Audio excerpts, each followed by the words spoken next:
আমার কাছে রিল্যাক্স মানে সারাদিন পর সন্ধ্যাবেলায় গিয়ে এক কাপ চা। কথাটা শুনতে একটু অবাক হলেও এটাই কিন্তু বাস্তব। আসলে সারাদিন তো নানান রকম কাজের মধ্যে থাকা হয়, সংসারের কাজের তো আর শেষ নেই। কোনটা ছেড়ে কোনটা বলবো, রেগুলার কাজ তো থাকেই, তাছাড়াও কিন্তু মাঝে মাঝে আমাদেরকে অনেক রকম ছোটোখাটো কাজ করতে হয়। তো আজকে যেরকম একটু আমার দিনটা ছিল ঘরবাড়ি মানে সব কিছু পরিষ্কার করা, যেহেতু প্রত্যেক দিনই করি তবুও তার মধ্যে একটা ডিপ ক্লিন ব্যাপার থাকে, সেটা করলাম।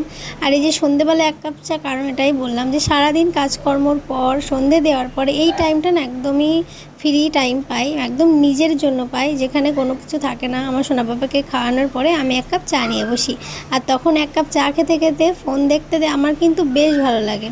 একদম একা একা খেয়েও জ্বালাতন করার নেই, কোনো ঝামেলা নেই। তো আমি এই সময়টাকে খুব অনুভব করি, ফোনটাকে নিই, নিজের পছন্দ মতো যা ইচ্ছা হয় সেগুলো দেখি আর চাটা খেয়ে নিই। তো এই টাইমটাই আমার কাছে না অনেক রিল্যাক্সের সময়, যেখানে আমি একদম ফ্রি মাইন্ড থাকি। আমার এত ভালো লাগে, আমি তো এই সময়টার জন্যই অপেক্ষা করি। কিন্তু অবশ্যই সারাদিন কাজ করার পরেই ভালো লাগে সারাদিন বসে